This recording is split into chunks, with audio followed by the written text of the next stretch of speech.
فأما من أعطى واتقى وصدق بالحسنى فسنيسره لليسرى وأما من بخل واستغنى وكذب بالحسنى. بسم الله الرحمن الرحيم. السلام عليكم ورحمة الله وبركاته.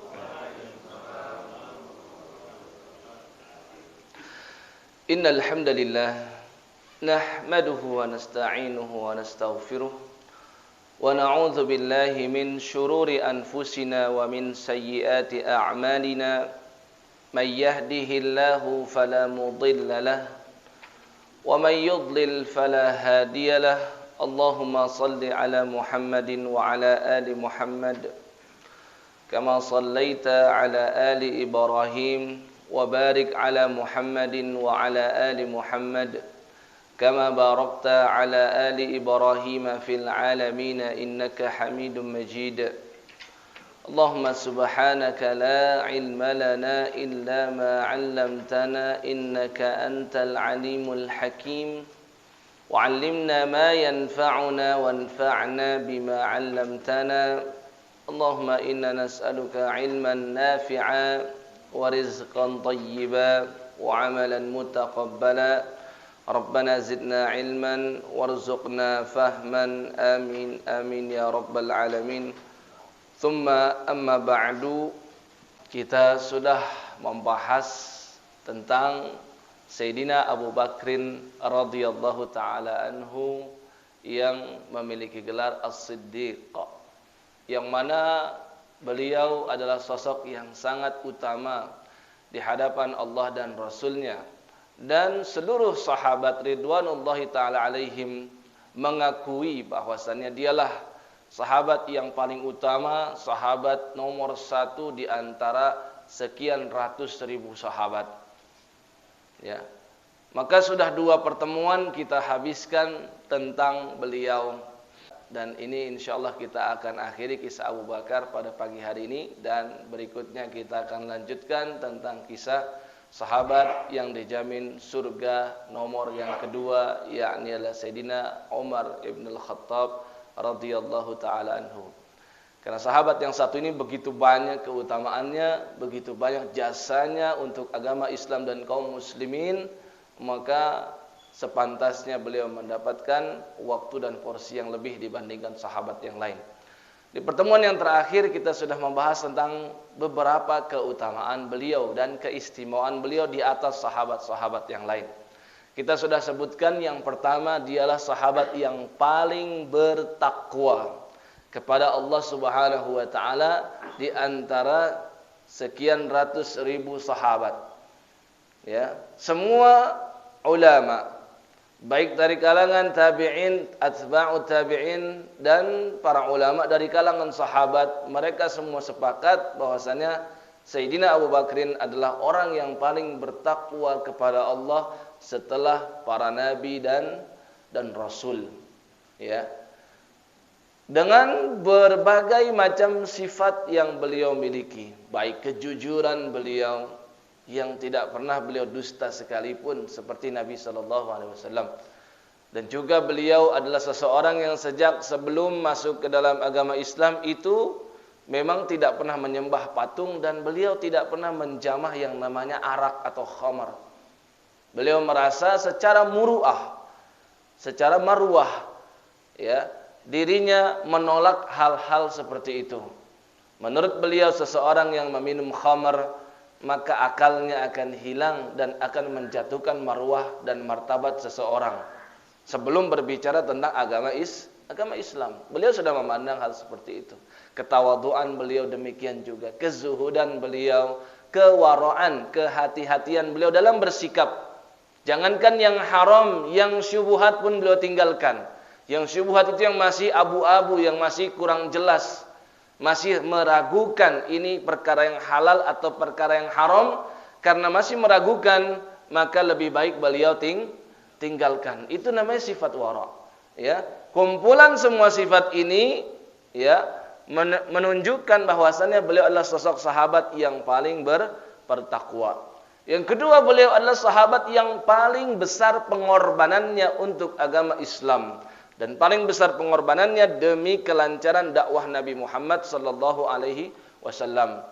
Ya, melalui beliau banyak sekali sahabat yang masuk ke dalam agama Islam. Bahkan setengah dari 10 orang yang dijamin surga, setengahnya itu semua masuk ke dalam agama Islam berkat andil seorang Sayyidina Abu Bakrin radhiyallahu taala anhu.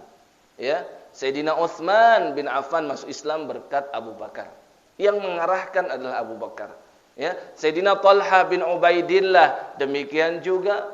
Sayyidina Abdurrahman bin Auf radhiyallahu taala anhu, konglomerat yang paling kaya di antara seluruh sahabat, itu pun juga masuk Islam berkat andilnya Abu Bakar. Ya. Siapa lagi? Sa'ad bin Abi Waqqas juga demikian masuk ke dalam agama Islam melalui tangannya Abu Bakar. Dan juga Az-Zubair bin Al-Awwam. 5 orang semuanya masuk ke dalam agama Islam karena diarahkan oleh Abu Bakar. Bayangkan setiap amalan kelima orang ini semuanya mengalir kepada Abu Bakar. Ya, baik amalan hati, ya, keimanan, kesabaran, rasa syukur, rasa qanaah, itu kan adalah amalan hati, maupun amalan yang zahir seperti salat, seperti sedekah, zakat, semuanya pahala tersebut akan mengalir ke rekening pahalanya Abu Bakar radhiyallahu taala anhu. Ya, sebenarnya kalau kita cukupkan dengan ini sudah cukup itu sebagai keutamaan bagi beliau di atas seluruh sahabat yang lain. Ya, bahkan dikisahkan ketika Sayyidina Abu Bakrin itu membebaskan banyak budak yang memang menurut dalam pandangan beliau itu berpotensi bisa menyokong dakwah Nabi sallallahu alaihi wasallam, maka beliau kerahkan harta yang beliau miliki. Dari orang yang sangat kaya berubah menjadi melarat disebabkan uangnya digunakan untuk membebaskan para budak. Karena memang di awal keislaman umumnya yang memeluk agama Islam adalah orang-orang dari menengah ke bawah. Ya, umumnya seperti itu, dan para nabi dan rasul terdahulu pun juga demikian. Sayyidah Aisyah pernah cerita, a'taqa Abu Bakrin radhiyallahu taala anhu sab'atan mimman kana yu'azzab fillahi azza wa jalla. Abu Bakar telah membebaskan sekitar 7 orang budak yang disiksa oleh tuannya di jalan Allah. Di antaranya Bilal bin Rabah dan juga Amir bin Fuhairah. Dan Bilal bin Rabah kita tahu sosok yang sangat berjasa dalam agama Islam, ya. Memiliki jasa yang begitu besar, paling tidak adalah beliau muadzinnya Nabi Muhammad sallallahu alaihi wasallam, ya. Nah, dikisahkan oleh Qais ketika Abu Bakrin mencari-cari orang yang bisa diajak masuk ke dalam agama Islam, beliau dapati Bilal bin Rabah. Kemudian Bilal bin Rabah pun menerima dakwahnya masuk ke dalam agama Islam. Maka Bilal ini ya disiksa oleh tuannya, ditindih dengan batu besar. Kemudian Abu Bakar datang kepada tuannya dan membayar secara kontan. Diminta uang sebesar 5 uqiyah emas. Ya, bukan perak, 5 uqiyah emas. 1 uqiyah itu kalau melihat dari hadis tentang Rasul memberikan mahar kepada para istrinya yaitu 12 uqiyah, 1 nash atau 12,5 uqiyah, dan kalau dikonversikan sekitar 500 dirham, maknanya 1 uqiyah itu adalah 40 dirham, dan 1 dirham itu 2,975 gram perak, hampir 3 gram. Ya, artinya kalau 5 uqiyah maka 1 uqiyahnya sebesar 119 gram. Ini emas bukan perak. Bayangkan 100 gram emas saja sudah berapa sekarang? 1 gram kan 600 ribuan ya. 500 ribu sampai 600. Ini 100 gram lebih. Dikalikan 5. Ya, maka didapatlah angka ratusan juta kalau dikonversikan dengan rupiah. Itu dikeluarkan oleh Abu Bakar demi membayar menebus Bilal bin Rabah. Ketika tuannya Bilal bin Rabah berkata kepada Abu Bakar, "Wahai Ibnu Abi Quhafah, Seandainya kamu mau membeli ini orang, si budak yang gak berharga ini, karena dia sudah menodai agama nenek moyang orang-orang Quraisy, ya, kamu bayar hanya 1 uqiyah pun kami mau terima. Diganti atau dibalas oleh Abu Bakar. Abu Bakar berkata, dan seandainya pun kalian meninggikan harganya sampai dengan 100 uqiyah pun pasti akan aku bayar. Ya, ini bedanya orang yang berniaga dengan Allah Subhanahu wa taala. Dia tahu berapapun uang yang ia keluarkan pasti dibayar oleh Allah dengan surga. Ya, tuannya berkata 1 uqiyah akan aku terima. Abu Bakar berkata, seandainya kamu naikkan sampai 100 uqiyah pun akan aku bayar. Ya, bayangkan 5 uqiyah saja sudah ratusan juta. Bagaimana dengan 100 uqiyah? Ini ukuran ya di zaman yang silam. Kemudian pengorbanan beliau kita tahu adalah ketika hijrah. Ini juga sudah kita terangkan ya, ketika bagaimana Sayyidina Abu Bakar di Gua Hira, beliau di Gua Thur beliau menutup semua lubang-lubang yang memang berpotensi mungkin di situ ada binatang-binatang buas, binatang yang berbisa seperti kalajengking, seperti ular dan lain sebagainya. Maka beliau sobek-sobek itu baju beliau tutupi lubang-lubang tersebut sampai tersisa lubang yang besar, ya, dan semua pakaian beliau bagian atasnya sudah habis karena disobek-sobek untuk menyumpal-nyumpal lubang-lubang tersebut. Ya, keesokan pagi harinya Rasulullah SAW nampak ini Abu Bakar tidak lagi berpakaian bagian atas, maka Abu Bakar terangkan itu untuk aku tutup-tutup ya Rasulullah. Kemudian Rasulullah SAW terbangun ya di tengah malam karena merasakan ada tetesan air ke atas wajah beliau yang ternyata itulah tetesan air matanya Abu Bakar, disebabkan saat itu ada satu lubang yang belum tertutup dan ia tutup dengan kakinya. Ternyata di lubang tersebut memang ada ular dan digigit kakinya Abu Bakar. Saking menahan rasa sakit dari bisa ular itu, maka Abu Bakar tidak tahan, tidak kuat meneteskan air mata, sedang Rasulullah SAW itu tidur di atas pangkuannya Abu Bakar saat itu. Maka Rasul terbangun sallallahu alaihi wasallam, ya, bertanya kepada Abu Bakar, kenapa? Dijelaskan oleh Abu Bakar, ada satu lubang yang belum tertutup. Aku tutup dengan kakiku dan ternyata kakiku dipatok oleh ular tersebut. Ya, maka Rasulullah SAW apa? Ludahi ya dengan ludah yang suci kepada kakinya Abu Bakar dan sembuh seketika. Ya, mukjizat Nabi Muhammad sallallahu alaihi wasallam. Belum lagi infaknya Abu Bakar, luar biasa. Ya. Sayyidina Umar yang pernah menjadi saksi, amarona Rasulullah sallallahu alaihi wasallam an natasaddaq, pernah suatu ketika Rasul perintahkan kami, menganjurkan kami untuk bersedekah. Kebetulan kata Umar, saat itu aku sedang banyak harta. Ya, fakultu, maka Umar berkata, al yauma asbiqu Abu Bakrin. Hari ini saya akan ngalahin nih si Abu Bakar. Ya, maka ia datang membawa hartanya kepada Nabi sallallahu alaihi wasallam. Setelah Rasulullah SAW melihat harta yang begitu banyak dari Umar bin Al-Khattab, maka Rasulullah sallallahu alaihi wasallam bertanya, "Ma abaqaita li ahlik?" Wahai Umar, ini banyak banget harta yang kau bawa untuk infak. Aku mau tanya, kau sisakan berapa untuk keluargamu? Maka Umar bin Khattab menjawab, "Abaqaituhu mithlah." Aku tinggalkan untuk keluargaku yang semisal dengan yang aku infakkan. Artinya 50-50. 50% untuk infak, 50% untuk keluargaku. Ya, maka tidak lama datanglah Abu Bakar membawa harta yang nampaknya tidak sebanyak Umar.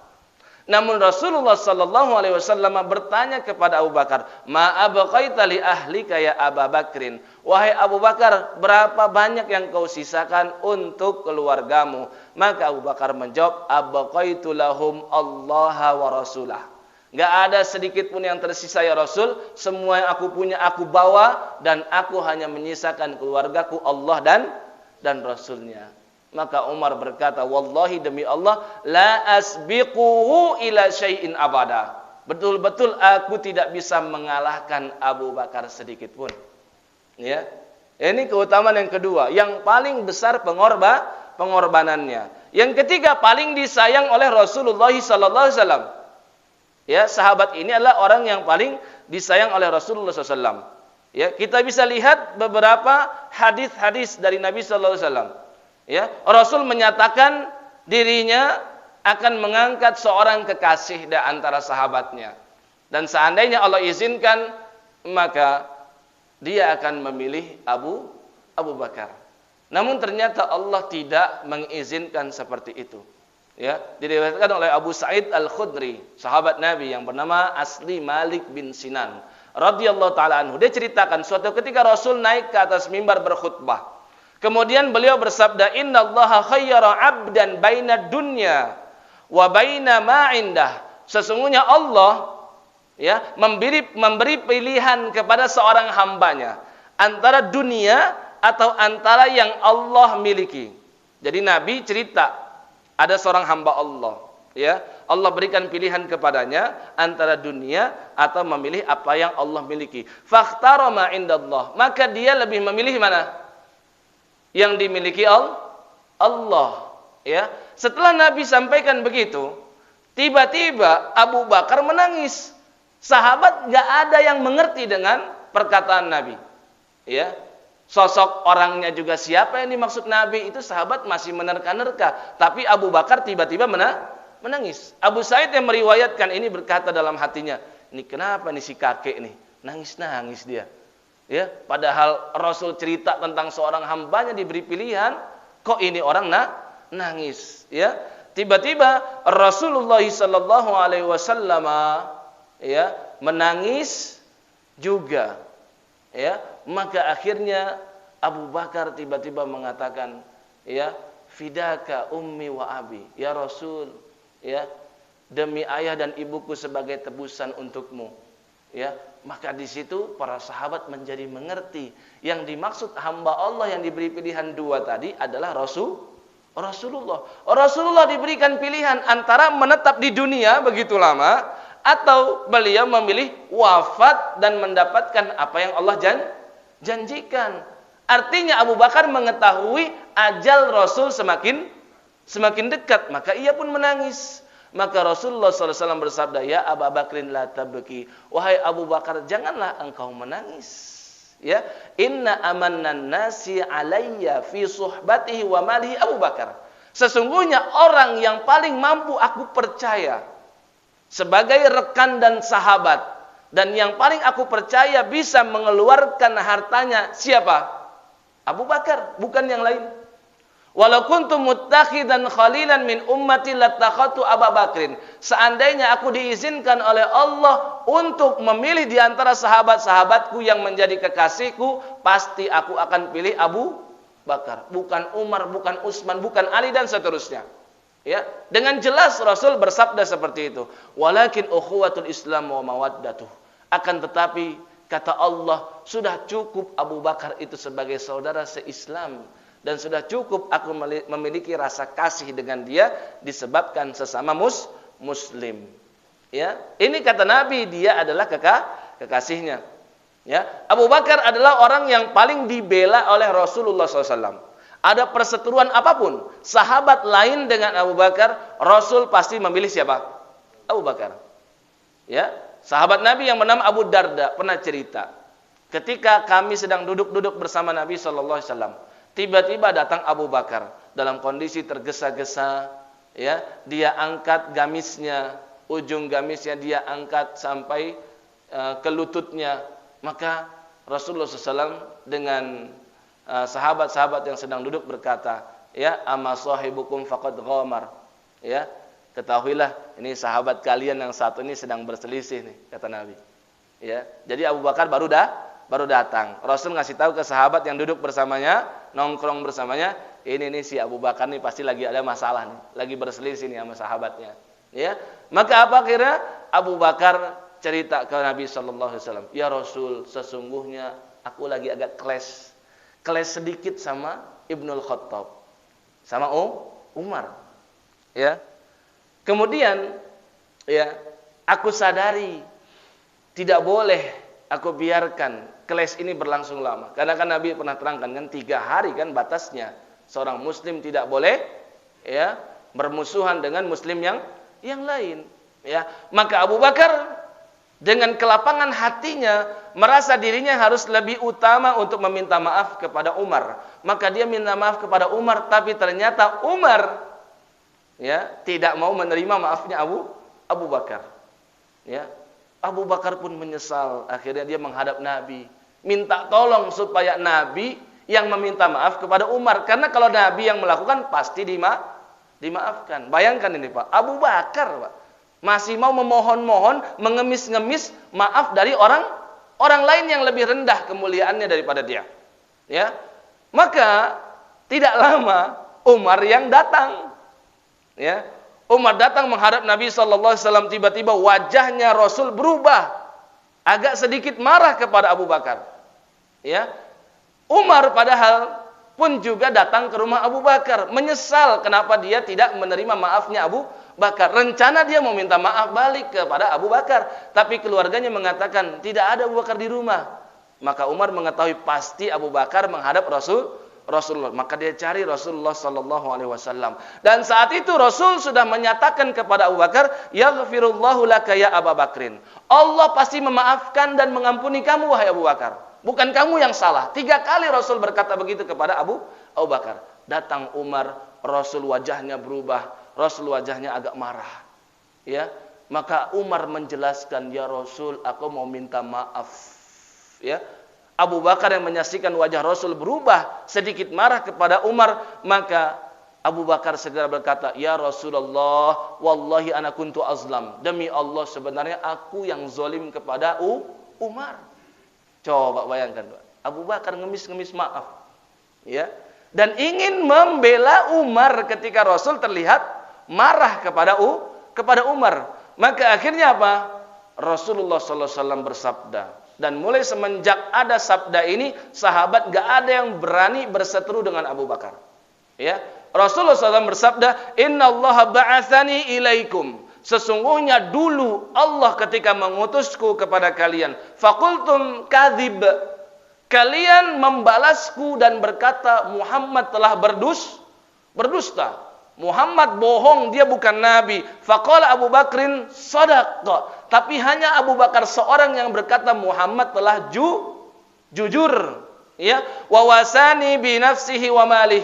Dan Abu Bakar seorang yang mendedikasikan dirinya. Dia kerahkan, dia korbankan nyawanya dan juga hartanya. Fahal antum tariku li sahibi. Kenapa sih kalian tuh enggak mau membiarkan Abu Bakar demi aku, kata Rasul. Kenapa sih kalian gak mau cari-cari masalah sama Abu Bakar demi aku, kata Nabi. Bayangkan Pak, dibela sedemikian rupa oleh Rasulullah Sallallahu Alaihi Wasallam. Padahal belum jelas siapa yang salah sebenarnya. Tapi Rasul langsung berkata, kenapa sih kalian gak membiarkan Abu Bakar, memaafkan dia demi Rasulullah Sallallahu Alaihi Wasallam atas nama Nabi gitu. Ya. Dan Nabi SAW pun juga pernah ditanya oleh sahabatnya yang bernama Abdullah bin Amr bin As, ayyun nasi ahabbu ilaik, ya Rasul, siapa orang yang paling engkau cintai? Maka Rasul SAW langsung bersabda, Aisyah istriku adalah orang yang paling aku cintai. Maka Abdullah bin Amr bin As tidak puas, ya Rasul, yang aku tanya minar rijal, bukan istrimu, bukan perempuan, tapi dari kalangan laki-laki yang aku tanya. Maka Rasul menjawab dengan singkat, padat dan jelas, Abuha. Kalau gitu ayahnya Aisyah, yaitu Abu Bakar. Ya, ini yang ketiga keutamaan dan keistimewaan Abu Bakar. Yang keempat, dialah orang yang paling layak menjadi khalifah menggantikan Rasulullah sallallahu alaihi wasallam, bukan yang lain. Ya. Meskipun tidak pernah ada mandat langsung dari Nabi, karena Rasul wafat tiba-tiba. Ya, tidak memberikan mandat kepemimpinan kepada Abu Bakar. Tapi sebelum beliau wafat, ada beberapa sikap Nabi yang menunjukkan Nabi memang memilih Abu Bakar dan dialah yang paling pantas menggantikan Rasulullah sallallahu alaihi wasallam. Ketika Rasul sedang sakit keras, sakit yang menyebabkan beliau wafat. Kemudian di setiap waktu salat, Rasulullah SAW senantiasa bersabda, Muru Abu Bakrin falyusolli. Wahai sahabatku, perintahkan Abu Bakar untuk mimpin salat. Ya. Ketika mendengar itu, Sayyidah Aisyah langsung berkata, ya Rasul, Abu Bakar itu rajulun raqiq. Ayahku itu pribadi yang sangat lembut, hatinya sangat lembut. Tiap kali membaca Al-Quran pasti dia nangis. Ya, pasti dia nangis. Khawatir nanti ketika dia jadi imam sedikit-sedikit nangis. Ya, nggak kondusif nanti sholat berjamaah. Kata Aisyah begitu. Maka Rasulullah tetap bersabda, "Muru Abu Bakrin falyusalli." Perintahkan Abu Bakar untuk mimpin sholat. Lagi-lagi Aisyah mengatakan yang sama. Sebanyak 3 kali sampai akhirnya Rasulullah SAW kesal. Inna kunna sawahibu Yusuf. Kalian ini para istri-istriku seperti istrinya Yusuf. Maksudnya apa? Membangkang gitu. Ya, aku sudah perintahkan Abu Bakar, kalian malah perintahkan yang lain. Ya, ini sudah menjadi indikasi. Sampai akhirnya Rasulullah SAW itu wafat. Ya. Ketika Rasulullah sallallahu alaihi wasallam wafat, maka sahabat itu kan berseteru. Ya, tiba-tiba orang Ansor mengangkat seorang sahabat yang bernama Sa'ad bin Ubadah sebagai pemimpin mereka menggantikan Rasul. Ya, Umar mengetahui hal tersebut. Maka dia khawatir nanti ada perpecahan di antara umat Islam dan dia mengetahui siapa yang lebih pantas menggantikan Nabi. Maka Umar langsung bawa Abu Bakar, ya, kemudian menghadap orang-orang yang saat itu hendak membaiat Sa'ad bin Ubadah. Maka Umar berkata, celaka kalian, Rasul belum lama wafat, kita mau tercerai-berai, ya. Kenapa kalian memilih Sa'ad bin Ubadah? Maka Umar ibn al-Khattab, dan ini termasuk jasa beliau, beliau berkata, afala nardo lidunyana. Kenapa enggak kita ridho kepada Abu Bakar untuk urusan dunia kita ini? Ya, man radiyahu Rasulullah SAW lidinina, seseorang yang sudah diridhoi oleh Allah untuk perkara agama kita. Maksudnya apa? Ketika dulu Rasul sedang sakit, Rasul minta yang memimpin sholat Abu Bakar. Artinya Rasul sudah ridho untuk urusan agama bagi para sahabat. Kalau urusan agama saja Rasul sudah ridho, kenapa enggak kita ridho juga untuk urusan dunia kita terhadap Abu Bakar? Ya, maka dialah sosok yang paling berhak mendapatkan kekhilafahan. Maka akhirnya para sahabat yang ada saat itu pun sadar dan mereka pun semuanya membaiat Abu Bakar. Ya, itu secara singkat, padahal sedikit panjang saat itu ya kisahnya.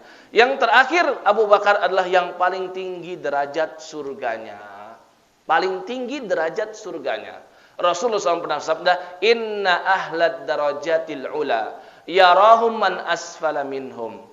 Sesungguhnya para pemilik surga yang tertinggi, yarahum man asfala minhum. Ya, orang-orang yang mendapatkan surga di bawahnya menyaksikan yang ada di atas mereka itu seperti apa? Kama yarol kaukab at-tali', seperti seseorang menyaksikan bintang yang bersinar di langit. Jaraknya Pak, jarak antara surga satu dengan surga berikutnya seperti antara bumi dengan langit. Kayak kita menyaksikan bintang tuh, bahkan kecil. Ya. Jaraknya seolah seperti itu. Saking jauhnya, ya. Padahal ini sama-sama pemilik darajatul ula, sama-sama pemilik surga yang tertinggi. Firdausil a'la pun itu berderajat lagi, bertingkat-tingkat lagi. Ya. Kemudian kata Rasulullah SAW, wa inna Abu Bakrin wa Umar minhum wa an'ama. Sesungguhnya Abu Bakar dan Umar termasuk yang mendapatkan itu. Ya, kemudian Nabi terangkan sesungguhnya surganya Umar dengan surganya Abu Bakar jaraknya seperti langit dengan bumi. Dia lebih tinggi. Ya. Nah, ini diantara keistimewaan dan keutamaan daripada Abu Bakar. Kemudian yang berikutnya, Abu Bakar adalah salah seorang sahabat yang banyak sekali Allah turunkan ayat tentang beliau. Ya, di antara keutamaan sahabat bisa kita ukur sebanyak berapa ayat yang Allah turunkan mengenai sahabat tersebut. Ya. Allah Subhanahu wa taala telah turunkan surah Az-Zumar surah ke-39 di ayat ke-33 yang mana bunyinya walladzi jaa bis-sidqi wa saddaqa bih ulaika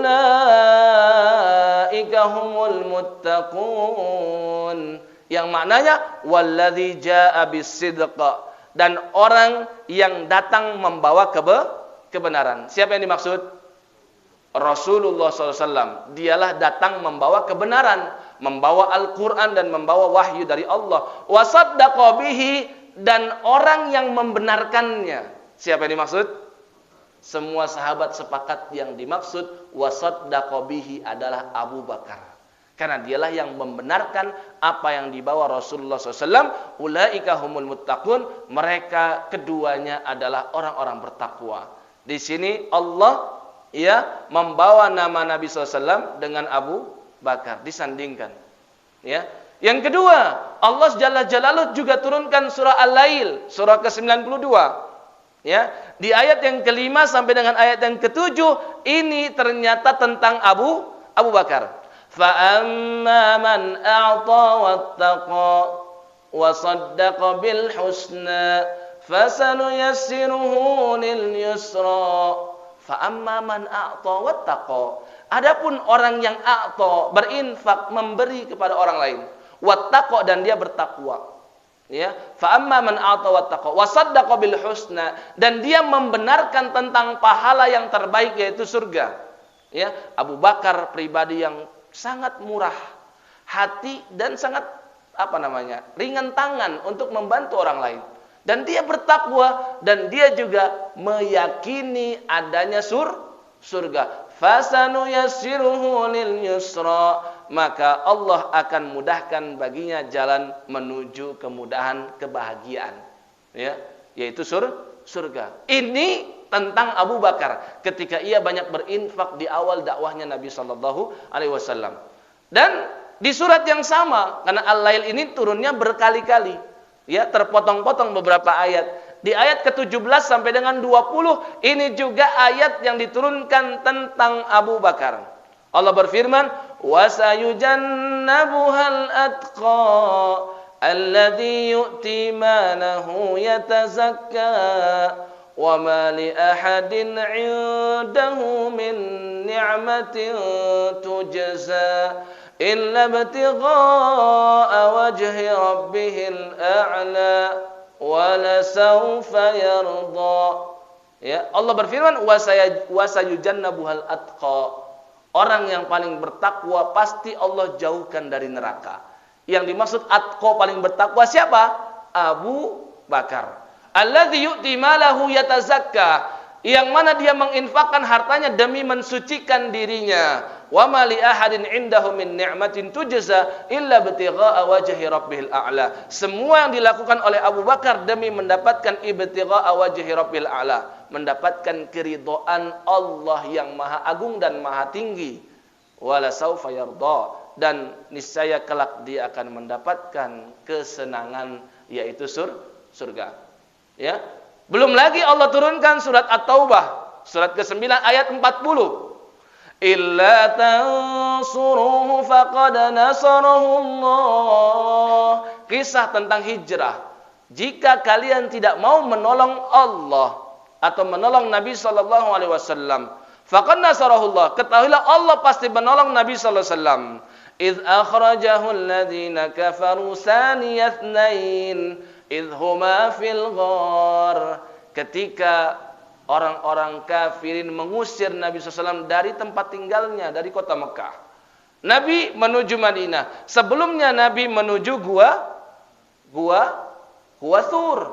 Maka Nabi SAW yang saat itu berdua dengan Abu Bakar di gua Thur, saat itu Abu Bakar khawatir jika orang-orang kafir Quraisy melihat ke bawah saja, maka di situ akan nampak ada Nabi SAW dan Abu Bakar. Maka Rasulullah berkata kepada sahabatnya, yaitu Abu Bakar, "La tahzan innallaha ma'ana." Jangan engkau sedih wahai Abu Bakar, sesungguhnya Allah bersama kita. Dalam riwayat lain, Rasulullah SAW bersabda, "Tidaklah kamu mengerti wahai Abu Bakar, ketika seseorang sendirian melainkan Allah yang kedua." Ya, ketika orang sedang berdua, maka Allah yang ketiga. Allah senantiasa membersamai kita, janganlah engkau sedih. Ya, ini tentang Abu Bakar. Adapun yang terakhir, ya 5 ayat saja kita sebutkan karena masih banyak sebenarnya. Ada sekitar 20 ayat lebih itu semuanya tentang Abu Bakar. Ya. Yang terakhir di surat An-Nur surat ke-24 di ayat ke-22. Ini tentang taubatnya Abu Bakar. Abu Bakar bertaubat, Pak. Apakah dia berdosa besar? Bukan. Abu Bakar itu ketika mendengar salah seorang kerabatnya yang selama ini ia nafkahi, ia kasih uang, dia kasih penghidupan. Ternyata dia salah satu orang yang menyebarkan berita hoax tentang putrinya Sayyidah Aisyah. Dikatakan Sayyidah Aisyah itu adalah seorang yang berzina dengan sahabat Nabi bernama Safwan bin Mu'attal. Karena termakan isu orang munafik. Ya, dan yang menyebarkan pertama kali adalah Abdullah bin Ubay bin Salul, gembongnya orang munafik. Padahal Sayyidah Aisyah cerita ketika Rasulullah SAW bersama dengan sahabatnya dan aku dibawa oleh Nabi. Saat itu tiba-tiba aku kehilangan kalungku. Kalung yang pernah dipinjamkan oleh saudarinya Asma binti Abu Bakar. Maka aku cari, aku turun dari ruangan yang ada di atas unta tuh, apa namanya?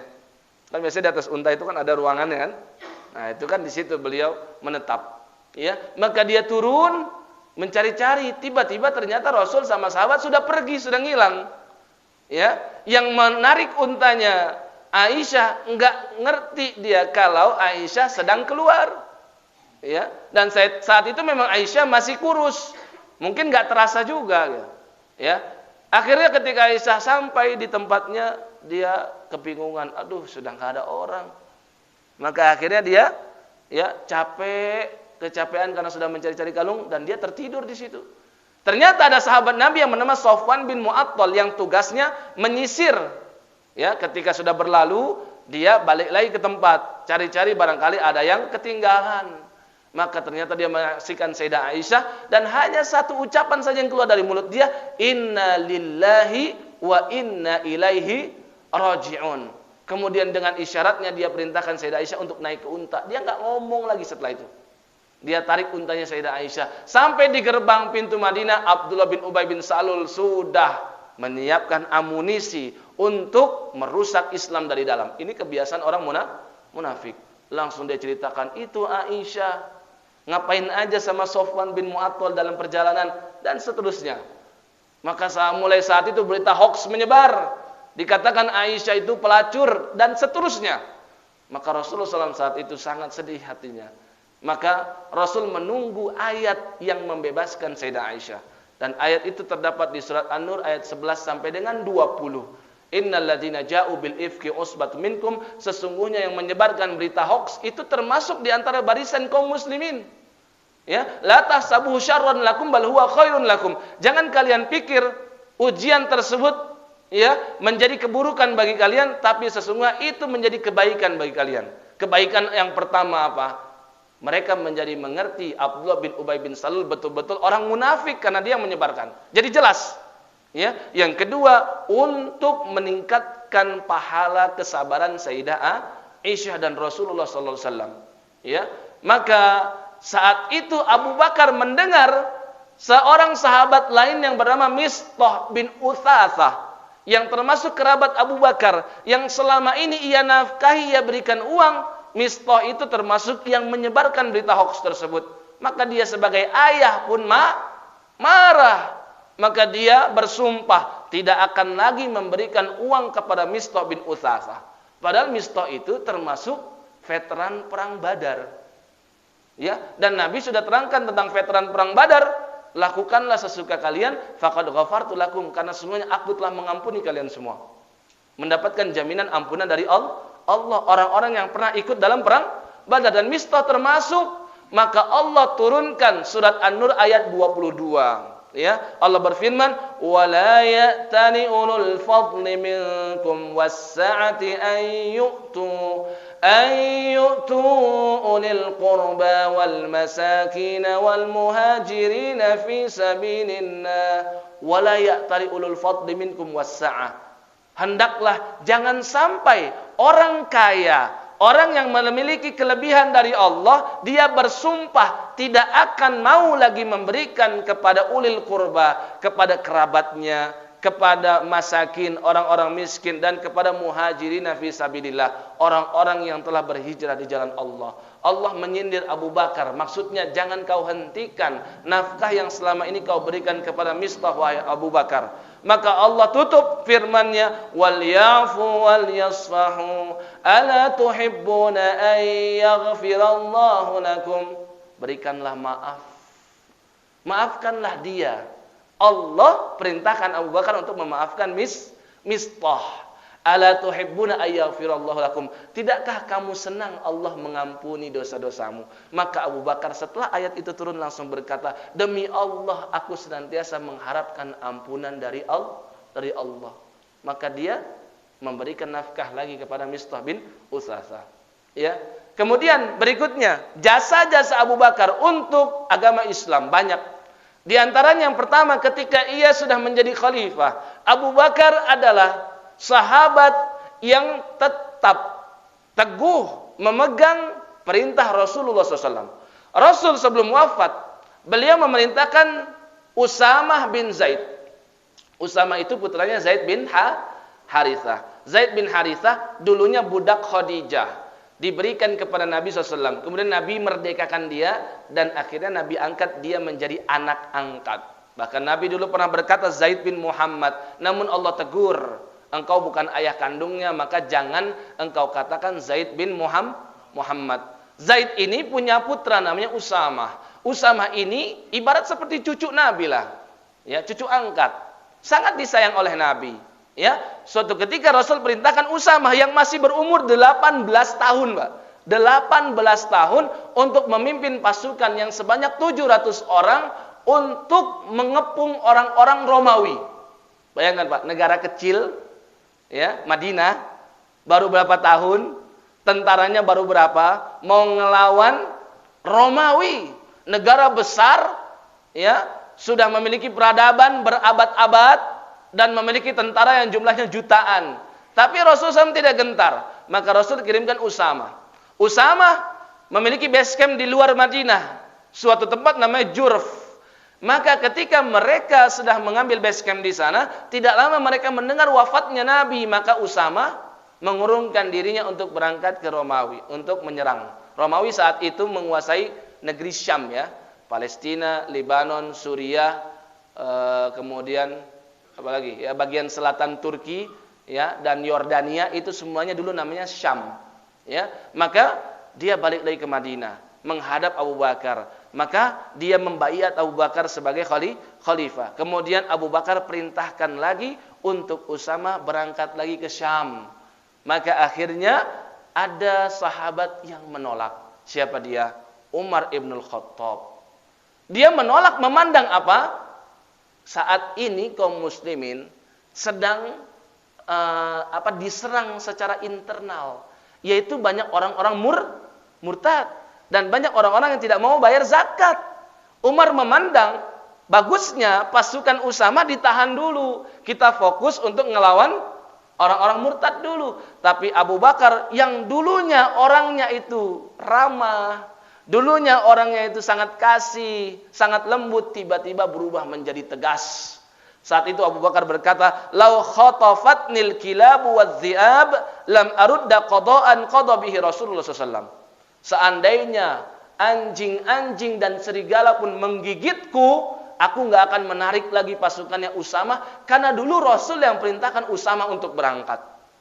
Ya, pantang sekali ketika Rasul yang sudah milih, aku memilih jalan yang lain, kata Abu Bakar begitu. Maka Umar berkata lagi kepada Abu Bakar, kalau begitu tolong pilih panglima perang yang lebih senior. Jangan si Usamah 18 tahun masih ecek-ecek gitu ibaratnya. Sedangkan di belakangnya Usamah ada Utsman, ada Umar, ada Ali, ada sahabat-sahabat yang jauh lebih senior dan lebih pantas untuk memimpin. Maka Abu Bakar lagi-lagi marah kepada Umar. Dia berkata, sakilatka ummuk wa adamatka ya ibnal Khattab. Celaka wahai dirimu wahai Ibnul Khattab. Ista'malahu Rasulullah SAW wa ta'muruni an anzi'ah. Rasul yang memilih dia, sekarang kamu mau perintahkan aku buat mencopot dia. Kata Abu Bakar begitu. Nggak akan aku copot dia. Maka akhirnya ya melihat keteguhan Abu Bakar, Umar pun akhirnya patuh kepada khalifah. Dan Usama bin Zaid tetap berangkat. Bahkan Abu Bakar yang mengiringi untanya Usama. Saat itu Usama berkata, wahai khalifah, pilih saya yang turun atau engkau yang naik. Nggak enakan gitu kan. Anak kecil di atas, khalifah pemimpin di bawah, lebih tua lagi umurnya. Maka kata Abu Bakar, ya nggak apa-apalah aku nggak ikut berjihad, tapi paling tidak aku terkena debu-debu ya untuk berangkat jihad. Ya, maka di situ ya salah satu jasa Abu Bakar yang pertama, berkat Abu Bakar dengan keteguhannya tetap memilih pilihannya Rasulullah SAW, maka Romawi pun akhirnya takluk dan Usamah bin Zaid pulang membawa kemenangan. Yang kedua, memerangi orang-orang murtad. Ini jasanya Abu Bakar, luar biasa. Di saat Rasul wafat langsung banyak orang-orang yang murtad. Ya, seperti sebuah konspirasi di berbagai tempat. Ya, semuanya banyak yang mengaku sebagai nabi dan ada pengikutnya, mereka semua murtad. Maka Abu Bakar perintahkan kepada kaum muslimin untuk berjihad dan mereka berperang di sebuah tempat yang bernama Yamamah. Maka disitulah mati si Musailamah al-Kadzab, ya. Dan akhirnya ada sahabat yang bernama Tulaihah yang pernah kita ceritakan sebelumnya, dia pun akhirnya kabur dan lari, kalah. Ya, kemudian nanti dia bertaubat di zamannya Umar ibn al-Khattab. Dan jasa yang ketiga yang dimiliki Abu Bakar adalah kodifikasi Al-Quran, pengumpulan dan pembukuan Al-Quran yang pertama kali. Sebelumnya di zaman Nabi dituliskan di atas kayu, ya, dituliskan di atas pelepah kurma, diukir di atas batu, ya. Media kertas sangat terbatas saat itu. Tapi semua firman Allah sudah tertulis tanpa terkecuali, semuanya sudah. Tapi setelah perang Yamamah, banyak para mujahidin yang mati syahid, dan kebanyakan mujahidin ternyata mereka para penghafal Quran. Maka Umar yang mengusulkan, wahai Khalifatul Rasulullah SAW, sesungguhnya para penghafal Quran banyak yang wafat ketika perang Yamamah. Aku khawatir Quran nanti nasibnya kayak kitab-kitab sebelumnya yang mengalami pemalsuan, distorsi dan seterusnya. Aku memandang bagusnya semua firman Allah yang di zaman Nabi sudah dituliskan, kita kumpulkan jadi satu menjadi buku.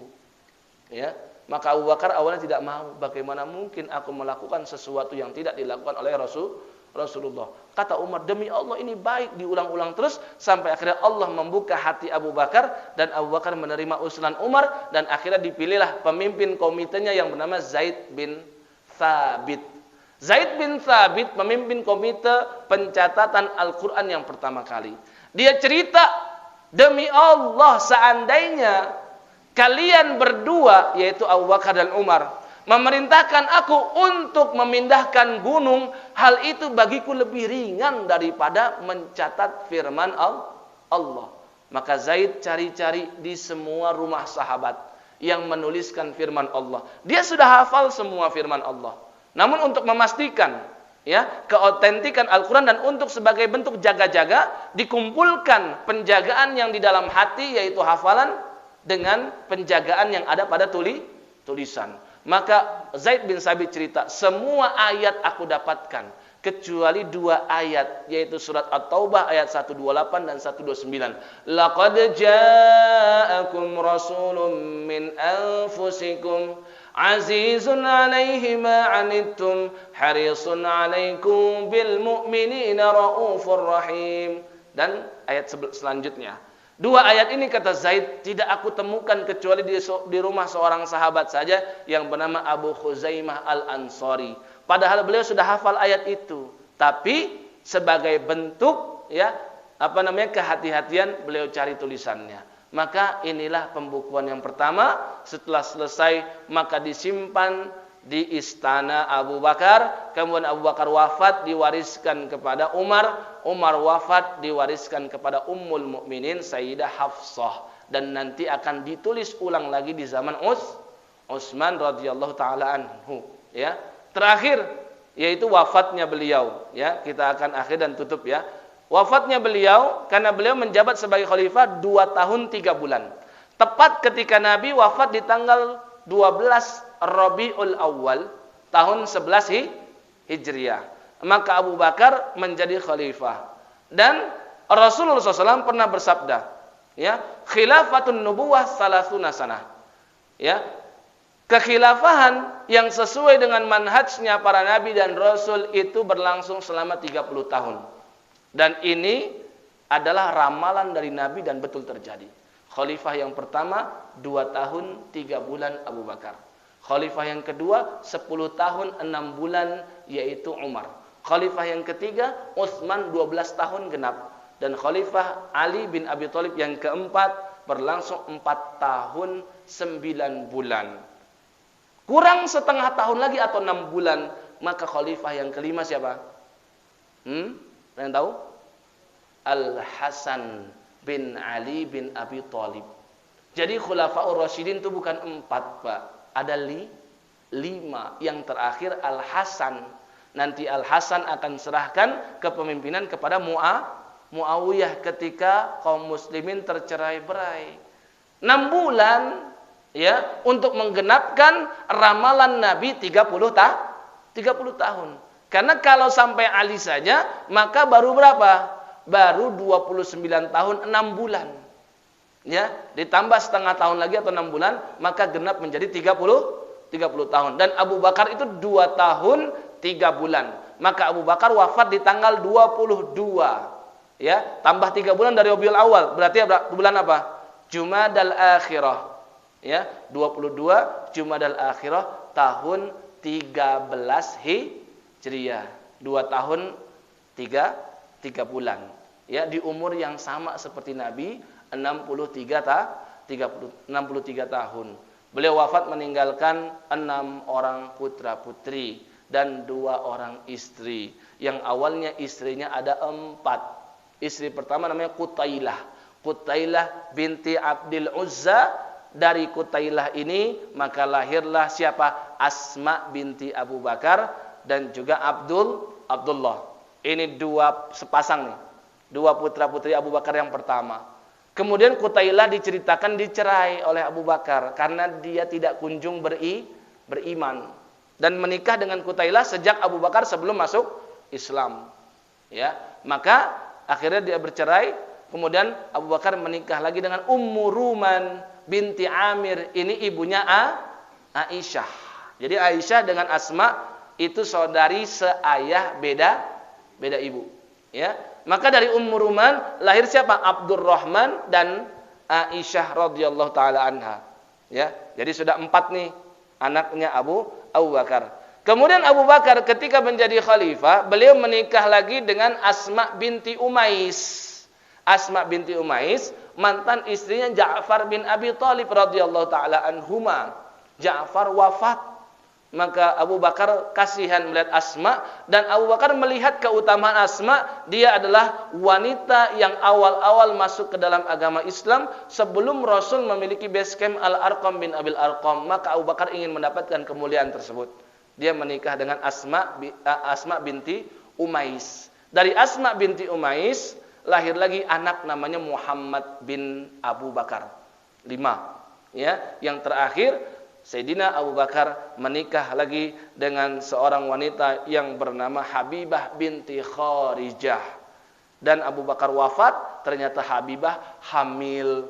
Kemudian Habibah ini nanti melahirkan seorang putri yang bernama Ummu Kulsum. Ummu Kulsum dalam kondisi yatim karena Abu Bakar sudah wafat terlebih dahulu. Ya, 6 orang putra-putri ya dan 2 orang istri yang ditinggalkan oleh Abu Bakar. Ya, Allahu a'lamu bis-shawab.